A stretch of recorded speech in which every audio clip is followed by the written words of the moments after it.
एक 19 साल की बेहद ही खूबसूरत लड़की जो अचानक कहीं गायब हो जाती है।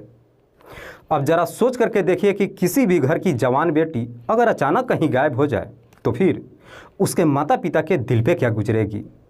हालांकि इस कहानी में उसके माता पिता थाने में जाते हैं, पुलिस से गुहार भी लगाते हैं, लेकिन पुलिस इस केस को कुछ ज़्यादा सीरियस तरीके से नहीं लेती है, जिसकी वजह से सच्चाई पता लगाने में पुलिस को भी लगभग 2 महीनों का समय लग जाता है। और आखिरकार 2 महीनों बाद मालूम चलता है कि वो लड़की अब इस दुनिया में ही नहीं है। वाकई में दोस्तों, आज की जो कहानी है ये आपको भी सोचने और समझने पे मजबूर कर देने वाली है। नमस्कार, आदाब, मैं हसमुद्दीन और आप देख रहे हैं सफ़र क्राइम तक। आज की जो सच्ची घटना मैं आपको सुनाने वाला हूँ, ये घटना है मध्य प्रदेश के इंदौर शहर की। इंदौर का एक इलाका पड़ता है चंदन नगर, और इसी चंदन नगर इलाके का रहने वाला है सैयद साबिर अली। साबिर की पत्नी का नाम है शबाना बी। साबिर के टोटल 2 बच्चे हैं, जिसमें एक बेटी और एक बेटा। बेटी का नाम है सारा अली और बेटे का नाम है जावेद अली। सारा, जिसकी उम्र है लगभग 19 साल, जो अपने ही इलाके के एक कॉलेज से बी फार्मा की पढ़ाई कर रही है।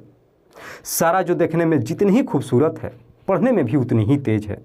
बात कर रहा हूँ मैं 25 अप्रैल 2024 की। हर रोज़ की तरह जब सारा अपने कॉलेज जाती है और शाम के करीब 3 बजे तक वापस अपने घर पे नहीं आती है, तो उसकी माँ शबाना परेशान हो उठती है। इसीलिए अपनी बेटी के नंबर पे जब फ़ोन करती है तो अब सारा का नंबर स्विच ऑफ बताने लगता है। दरअसल उस वक्त शबाना का पति और उसका बेटा भी घर पे मौजूद नहीं थे। बार बार फ़ोन करने के बावजूद भी जब सारा के मोबाइल पे कॉल नहीं लगता है, शबाना अपने पति साबिर के नंबर पे फ़ोन करती है और उन्हें घर पे बुलाती है। करीब 4 बजे के आसपास साबिर जब अपने घर पे पहुंचता है तो शबाना सारी बात अपने पति से बताती है। सारी बात सुनने के बाद साबिर अपनी पत्नी को समझाते हुए कहता है कि तुम्हें परेशान होने की कोई ज़रूरत नहीं है। हो सकता है कि सारा का मोबाइल स्विच ऑफ हो गया होगा और वो कहीं ट्रैफिक में फंस गई होगी। देर सवेर घर जरूर चली आएगी। पर देर रात 8 बजे तक भी जब सारा अपने घर पे नहीं आती, उसके बाद से अब साबिर का पूरा परिवार एकदम से परेशान हो जाता है। उसके बाद से सारा को ढूंढते हुए साबिर अपने बेटे के साथ जब उसके कॉलेज पे जाता है तो कॉलेज के गेट पे सिक्योरिटी गार्ड मिलता है। सिक्योरिटी गार्ड से पूछताछ करने के बावजूद भी साबिर को अपनी बेटी के बारे में कुछ ज़्यादा जानकारी नहीं मिल पाता है। साबिर जब अपने बेटे के साथ घर पे आता है, उसके बाद से अब सारा के बारे में पता लगाने के लिए उसकी जितनी भी सहेलियां थी सबके नंबरों पे फ़ोन करता है और अपनी बेटी के बारे में पूछताछ करता है। तो साबिर को सिर्फ इतना ही मालूम चल पाता है कि सारा हर रोज़ की तरह करीब 3 बजे के आसपास अपने कॉलेज से घर के लिए निकल चुकी थी। हालांकि सहेलियां जब इस तरह की बातें कहती है, इसे सुनने के बाद साबिर अब सोच में पड़ जाता है कि आखिरकार उसकी बेटी कहाँ चली गई और उसका नंबर क्यों स्विच ऑफ बता रहा है। उसके बाद से साबिर का पूरा परिवार सारा को हर जगहों पे ढूंढते हैं। देखते ही देखते पूरी रात गुजर जाती है। अगली सुबह तक सारा ना तो अपने घर पे वापस आती है और ना ही उसका मोबाइल ऑन होता है। इसीलिए अगले दिन 26 अप्रैल को सुबह करीब 10 बजे के आसपास साबिर नज़दीकी थाने में जाता है और अपनी बेटी की गुमशुदगी का रिपोर्ट दर्ज करा देता है।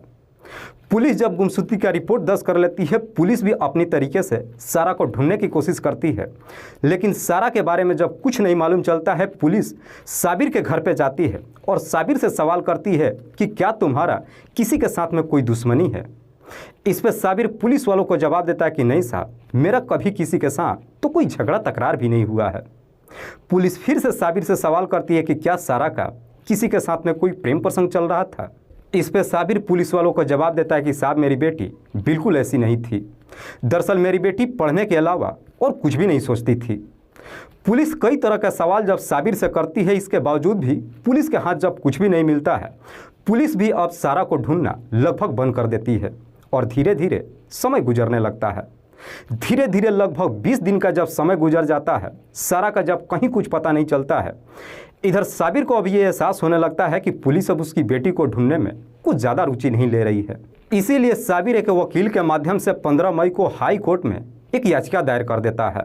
पहली सुनवाई जब होती है, पुलिस जब कोई अपना रिपोर्ट जमा नहीं कर पाती है, आखिरकार हाई कोर्ट की अदालत 3 जुलाई की दूसरी तारीख दे देती है। और 3 जुलाई की जब दूसरी तारीख पर सुनवाई होती है तो हाई कोर्ट पुलिस को फटकार लगाते हुए कहती है कि सारा को लेकर के जो भी रिपोर्ट है 2 सप्ताह के अंदर जल्द से जल्द जमा किया जाए। हालांकि हाई कोर्ट से जब पुलिस को फटकार मिलता है, तब जाकर के पुलिस अब इस केस को सीरियस तरीके से लेती है। दरअसल पुलिस अब सारा के बारे में पता लगाने के लिए अपनी तमाम कोशिश करना शुरू कर देती है। पुलिस सबसे पहले ये पता लगाने की कोशिश करती है कि सारा के नज़दीक कौन कौन था और उसके घर पे कौन आने जाने वाला था। पुलिस जब इस तरह की कोशिश करती है तभी पुलिस के सामने एक लड़के का नाम निकल करके आता है, जिसका नाम है गौरव सरकार। गौरव, जिसकी उम्र है लगभग 23 साल, जो चंदन नगर इलाके का ही रहने वाला है। दरअसल गौरव भी उसी कॉलेज में पढ़ाई करता था जिस कॉलेज में सारा अपनी पढ़ाई कर रही थी। सारा और गौरव के बीच में दोस्ती ही नहीं थी, बल्कि गौरव अक्सर साबिर के भी घर आते जाते रहता था। पुलिस को जब गौरव के बारे में मालूम चलता है तो पुलिस अब सारा के बारे में पूछताछ करने के लिए गौरव के घर पे जाती है, लेकिन वहाँ पे पुलिस को गौरव नहीं मिलता है। पुलिस जब गौरव के बारे में उसके परिवार वालों से पूछताछ करती है तो गौरव के परिवार वाले पुलिस को जवाब देते हैं कि दरअसल गौरव एक नौकरी की तलाश में दूसरी शहर में गया हुआ है। पुलिस गौरव का मोबाइल नंबर ले लेती है, लेकिन उसके नंबर पर फ़ोन नहीं करती है, बल्कि उसके मोबाइल नंबर के कॉल डिटेल्स के साथ साथ पिछले 2 महीने के उसका लोकेशन भी ट्रेस करती है।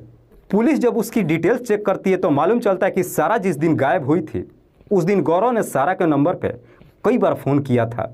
दरअसल गौरव सिर्फ सारा के ही नंबर पर बातचीत नहीं किया था, बल्कि एक और भी नंबर पर बात किया था।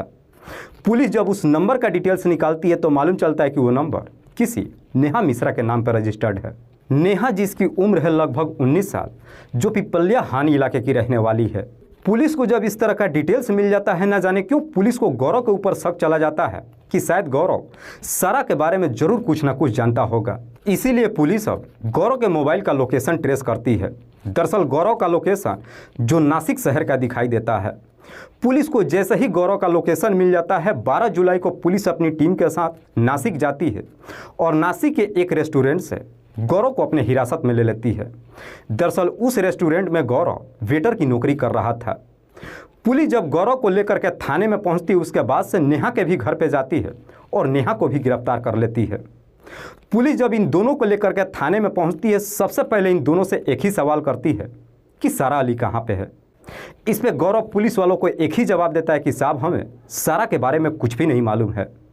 हालांकि गौरव जब झूठ बोलता है, पुलिस को पूरा यकीन हो जाता है कि अब गौरव जरूर सारा के बारे में कुछ जानता है। इसीलिए पुलिस अब गौरव के सारी डिटेल्स उसके सामने रख देती है और कहती है कि जिस दिन सारा गायब हुई थी उस दिन सारा के साथ साथ तुम्हारा और नेहा का मोबाइल का लोकेशन शाम के करीब 4 बजे के आसपास महू के हरसोला फाटा के जंगल का दिखाई दे रहा है। पुलिस जब ये सारी डिटेल्स सामने रख करके गौरव से पूछताछ करती है, अब गौरव के सामने कोई रास्ता नहीं बचता है और आखिरकार मजबूर होकर अपनी सच्चाई कबूल कर लेता है और पुलिस वालों से कहता है कि साहब, सारा अब इस दुनिया में नहीं है। गौरव जैसे इस तरह की बात कहते हैं, इसे सुनने के बाद पुलिस भी एकदम से चौंक जाती है और एक पर एक कई तरह का सवाल गौरव से करती है कि सारा की हत्या किसने किया है, कहाँ पर किया है और वे कौन है। इस पे गौरव पुलिस वालों को जवाब देता है कि साहब, सारा की हत्या मैं और नेहा दोनों ने मिल करके किया है। लेकिन गौरव जब इस हत्या की पूरी कहानी बताता है तो वाकई में इसे सुनने के बाद खुद सारा के भी परिवार वालों को अपने कानों पर यकीन नहीं होता है। दरअसल गौरव और नेहा एक साथ ही एक ही कॉलेज में पढ़ाई करते हैं, जिसकी वजह से गौरव और नेहा के बीच में प्रेम प्रसंग शुरू हो जाता है। लेकिन गौरव की कुछ कमी होने की वजह से आखिरकार एक दिन उसे उस कॉलेज से निकाल दिया जाता है। उसके बाद से गौरव आकर के उसी कॉलेज में अपना दाखिला करा लेता है जिस कॉलेज में सारा अली पढ़ाई करती है। सारा के कॉलेज में जब गौरव पढ़ने के लिए आता है, एक दिन कैंटीन में जब सारा को पहली बार देखता है तो सारा की खूबसूरती देख उसे देखते ही रह जाता है। दरअसल पहली नज़र में सारा को पसंद कर लेता है। उसके बाद से सारा से दोस्ती करने के लिए उसके पास जाता है और उससे बातचीत करने लगता है। हालांकि दोनों जब एक दूसरे से बातचीत करते हैं तो मालूम चलता है कि दोनों चंदन नगर इलाके के ही रहने वाले हैं, जिसकी वजह से गौरव और सारा के बीच में दोस्ती हो जाती है और फिर अक्सर एक दूसरे से बातचीत भी करने लगते हैं। दोनों के बीच में इतनी काफ़ी गहरी दोस्ती हो जाती है कि एक दिन सारा गौरव को लेकर अपने घर पे भी जाती है और अपने परिवार वालों से परिचय भी करा देती है। हालांकि घर वालों से जब परिचय करा देती है तो सारा के परिवार वाले गौरव को समझाते हुए कहते हैं कि कॉलेज में सारा पे नज़र रखना, कोई लड़का उसे परेशान ना करे। सारा के परिवार वाले गौरव को जब इस तरह की जिम्मेदारी देते हैं, उसके बाद से अब गौरव भी अक्सर सारा के साथ ही रहने लगता है और हर छोटी मोटी चीज़ों को ध्यान रखने लगता है। दरअसल जैसे जैसे समय गुजरता है गौरव को सारा से मोहब्बत हो जाती है, लेकिन गौरव को सारा से मोहब्बत एक तरफा हो जाती है। इसीलिए चाह करके भी अपनी दिल की बात सारा से नहीं कह पाता है। हालांकि जब कुछ महीने का समय गुजरता है, इधर गौरव से जब बर्दाश्त नहीं हो पाता है, एक दिन मौका देखकर अपनी दिल की बात सारा से कह देता है। लेकिन गौरव जब अपने प्यार का इजहार सारा से करता है, सारा उसके प्यार को इनकार कर देती है। दरअसल सारा गौरव को समझाते हुए कहती है कि ये कभी नहीं हो सकता है, क्योंकि हम दोनों की जाति बिरादरी बिल्कुल अलग है। तुम हिंदू हो और मैं मुसलमान हूँ, हम दोनों के बीच में सिर्फ दोस्ती हो गई है, यही काफ़ी है। गौरव उसे काफ़ी समझाने की कोशिश करता है, लेकिन बावजूद इसके सारा उसके प्यार को एक्सेप्ट नहीं करती है। उसके बाद से अब गौरव सारा से बातचीत भी करना बंद कर देता है। इधर सारा भी जब अपने घर पे आती है, इस बात की जानकारी अपने परिवार वालों को दे देती है। उसके परिवार वाले भी सारा को समझाते हुए कहते हैं कि आज के बाद से तुम्हें गौरव से मिलने की कोई ज़रूरत नहीं है, जिस वजह से सारा और गौरव चाह करके भी एक दूसरे से बात नहीं कर पाते हैं। हालांकि कॉलेज में दोनों की मुलाकात तो होती है, लेकिन जैसे जैसे समय गुजरता है सारा को अब गौरव से नफरत हो जाती है। बात इतनी काफ़ी आगे बढ़ जाती है कि अब सारा गौरव को देखना भी नहीं चाहती है। लेकिन जैसे जैसे समय गुजरता है गौरव की तड़प एकदम से बढ़ने लगती है। दरअसल सारा जब गौरव से बातचीत नहीं करती है, अब गौरव सारा से मिलने के लिए एकदम से बेताब उठता है। हालांकि गौरव को जब सारा से मोहब्बत हो जाती है, इस बात की जानकारी नेहा को भी मालूम चल जाता है। नेहा भी चाहती है कि सारा गौरव के नज़दीक ना आए, लेकिन गौरव की तमाम कोशिश करने के बावजूद भी सारा जब उसकी बात नहीं मानती है, गौरव सारा से इस प्रकार से नफरत कर बैठता है कि आखिरकार अब सारा को हमेशा के लिए इस दुनिया से ही हटाने का तय कर देता है। और फिर इस बारे में जब जा कर के अपनी प्रेमिका नेहा से बातचीत करता है, तो नेहा भी गौरव का साथ देने के लिए तैयार हो जाती है। दरअसल नेहा ये सोच करके गौरव का साथ देने के लिए तैयार हो जाती है कि सारा जब इस दुनिया में ही नहीं रहेगी तो गौरव सिर्फ और सिर्फ मेरा होकर के रह जाएगा। उसके बाद से दोनों मिल करके एक प्लान बनाते हैं और इसी प्लान के तहत 25 अप्रैल को सुबह सुबह ही गौरव सारा के नंबर पर फ़ोन करता है। दरअसल उस वक्त सारा अपने घर में गहरी नींद में सो रही थी। मोबाइल पे जब फ़ोन आता है, सारा नंबर भी नहीं देखती है और फ़ोन उठा लेती है। जैसे ही फ़ोन उठाती है, उधर से गौरव का जब आवाज़ सुनती है तो सुन करके एकदम से गुस्से में आ जाती है और उसे फटकार लगाते हुए कहती है कि तुम्हारी हिम्मत कैसे हुई मुझे फ़ोन करने की। लेकिन गौरव भी सारा को समझाते हुए कहता है कि जो मैंने गलती किया है, मुझे अपनी गलती की काफ़ी अफसोस है, इसीलिए मैं तुमसे माफ़ी मांगता हूँ और चाहता हूँ कि हमारी दोस्ती फिर से पहले की जैसी हो जाए। गौरव जब अपनी गलतियों की माफ़ी मांगता है, सारा भी उसे माफ़ कर देती है और फिर थोड़ी देर तक इधर उधर की बात करते हैं। जब थोड़ी देर तक हंसी मजाक हो जाती है, उसका बाद से गौरव सारा से कहता है कि क्यों ना आज हम महू घूमने के लिए चलते हैं। महू घूमने जाने की जब बात कहता है, न जाने सारा के भी दिमाग में क्या आ जाता है कि वो इधर उधर की बात नहीं सोचती है और गौरव की बातों में आ जाती है। हर रोज़ की तरह सुबह जब वो कॉलेज में जाती है, 3 बजे जब छुट्टी हो जाती है, गौरव एक किराए पे कार लेता है और उसी कार में सारा को बिठाकर सबसे पहले नेहा के घर पे जाता है और नेहा को भी उसके घर से अपनी कार में बिठा लेता है। उसके बाद से ये तीनों महू के लिए रवाना हो जाते हैं। लेकिन जब महू में पहुंचते हैं, गौरव सारा को समझाते हुए कहता है कि तुम अपना मोबाइल स्विच ऑफ कर लो, क्योंकि वक्त पे जब तुम घर पे नहीं पहुंचोगी, तुम्हारे घर वाले नंबर पे फ़ोन करेंगे और फिर तुम्हें परेशान करेंगे। अगर उन्हें मालूम चल गया कि मैं तुम्हारे साथ हूं तो ये जानकर वो काफ़ी नाराज़ भी होंगे। सारा भी गौरव की बातों में आ जाती है और करीब 4 बजे के आसपास अपना मोबाइल स्विच ऑफ कर लेती है। जैसे ही मोबाइल स्विच ऑफ हो जाता है, उसके बाद से गौरव गाड़ी को रवाना करके हरसोला फाटा के जंगल में पहुंच जाता है और वैसी जंगल में अपनी गाड़ी को रोक देता है। हालांकि जंगल में ले जाकर के जब गाड़ी रोकता है, इस बारे में सारा उससे पूछताछ करती है। दरअसल गाड़ी के अगले सीट पे गौरव और सारा बैठे हुए थे और पिछली सीट पे नेहा बैठी हुई थी। सारा जैसे ही गौरव से सवाल करती है, तभी पीछे बैठे नेहा सारा का दोनों हाथ पकड़ लेती है और गौरव उसकी गला दबा देता है, जिसकी वजह से सारा की घटनास्थल पे ही मौत हो जाती है। सारा की मौत तो हो जाती है, लेकिन इसके बावजूद भी गौरव को ये यकीन नहीं हो पाता है कि सारा मर चुकी है। इसीलिए गौरव अपने पास से एक तेज धार हथियार को निकालता है और उस हथियार को सारा के गले पे चला देता है। उसके बाद से दोनों मिल करके सारा की डेड बॉडी को उसी जंगल में फेंक देते हैं और वहाँ से वापस अपने घर चले आते हैं। वाकई में गौरव जब ये पूरी कहानी पुलिस को बताता है, उसके बाद से पुलिस गौरव और नेहा को लेकर उस जंगल में जाती है और जाकर के सारा की जब डेड बॉडी को ढूंढना शुरू करती है। लगभग 2 महीने का समय गुजर चुका था, इसीलिए सारा की डेड बॉडी भी सड़ गल चुकी थी। केवल वहाँ पे सारा के कंकाल बचा हुआ था। पुलिस उस कंकाल को अपने कब्जे में ले लेती है और फिर सारा और नेहा को अगले दिन जिला अदालत में पेश करती है, जहाँ से इन दोनों को जेल भेज दिया जाता है। दोस्तों, इस पूरी घटना के बारे में आप क्या सोचते हैं? आप अपनी राय हमें कमेंट बॉक्स में ज़रूर दीजिएगा।